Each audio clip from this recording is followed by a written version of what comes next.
بسم الله الرحمن الرحیم. فاروق اعظم یم. دوستانو، 2 کاله مخکې مې په همدې ورځ 28 جنوري 2020 کې یو مضمون خپور کړی و. نن مې خپل ارشیف کوت او په همدا مضمون پیښ شوم. لازم یې وګڼل چې د غږیز پیغام په شکل یې بیا نشر کړم. د مضمون عنوان دی خزانه او عزت دواړه لوټ شول. یو کلی ته نږدې پر یو غونډۍ یو ملنګ د یو قبر منجور و. یو ورځ یو خارجي سیاح د خپل ښځې او 2 اولادو سره د هغه کلی څنګ ته تېرېدی. د ملنګ پر کوډله یې نظر سو چې رنګه خیرن بیرغان پر ځړېده. ور وګرځېده. ملنګ نو او نږدې خور ته د ضرورت طرف لپاره تللی و. د هغه کچکول، شړۍ، د لاس کړۍ، د رنګه مریانو امیل او پینه جامې ځړېدې. څه عکسونه یې د زیارت واخیستل. سیاح په مسلک جیولوجیست و او اوس یې د ماین پاکۍ کار کاوه. په کوټه کې د ملنګ د نورو عکسو دپاره چې غوښته یې ورننوځي، له احتیاطه یې د ملنګ په کوټه کې د ماین موندلو اله وګرځول، هسې نه چې دوی ته ضرر ورسېږي. د الې نارې سوې.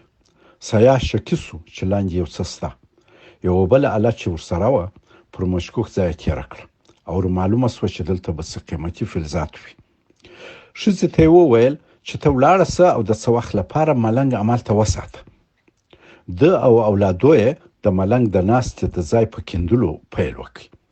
ملنګ د قضای حاجت وروسته د خپلې کوټلې خواته را روان و چې لڅ مخ ښکلې ښځه ورغله او تر څنګ یې په ډېر ناز او کرشمو تېره سوه. ملنګ شاګرد سو او په داسې حال کې چې په ګنډه یې لاس واهه په ښځې پسې روان سو. ښځه د مخه او ملنګ پسې روان و. ملنګ په زړه کې ورته کرل او ریبل. ښځې څه لرې بوتی لرې، خو داسې چې خپل سړی ویني او هلته یې په خبرو اخته کړي. ملنګ فکر وکړي چې په دې دشت خدا کې تیاره ګوله خدای په لاس ورکړه. متل یې وریاد سو چې د ملنګ په نصیب وي کوډل به ورسي. سیاح او اولادو یې د ملنګ د کوډلې مځکه ډېر ښه وکینل او د سرو زرو د یوې ګډوې څرک یې وموند. دغه وخت د سیاح پام سو چې له کلي یو څو ځوانان د ملنګ د کوډلې خواته را روان دي. سیاح خپل لور ته وویل چې ځه خپل ګیتار دې راواخه او د کوډلې څخه لرې هلته ځوانان مصروف وساته. نجلۍ له کوډلې راووته. د ګیتار په غږولو یې پیل وکړ او د ملنګ له کوډلې لرې یې د کلي ځوانان ښه مشغول کړ. د موسیقي څنګ ته د پرنګۍ نجلۍ خندا د ځوانانو زړونه داسې یووړه چې په ځان نه پوهېده او لکه سر پرې کړي چرګان ورته ګډېدل. هلته څه لرې د سیاح ښځې هم ملنګ په خپل جادوګر ادا راګیر کړی و. سیاح د زوی سره د زرو ګډوره ویسته او بیرته یې کیندلی ځای له خاورو همغسې ډک کړي لکه څنګه چې و او د ملنګ خیرنه کراسته یې د پخوا په ډول پر هغه ور اواره کړه. سیاح زوی په مور پسې واستاوه چې رایې ولي او خپله یې لور ته ورغږ کړه چې لورې راځه موټر ته خیژه. ښځه او زوی هم راورسېده او موټر کې ورسره کښېنستل. دغه وخت د کلي ځینو ښځو چې ولیدل خارجیان دي او ښځې ورسره دي، په دې هیله چې کېدای سي ښځه ډاکټر به پکښې وي، چابک د دوی خواته را روانې سوې. خو لا ورسېدلې نه وې چې سیاح ملنګ ته څه پیسې او ځوانانو ته څه جوسان ورکړه او روان سوه.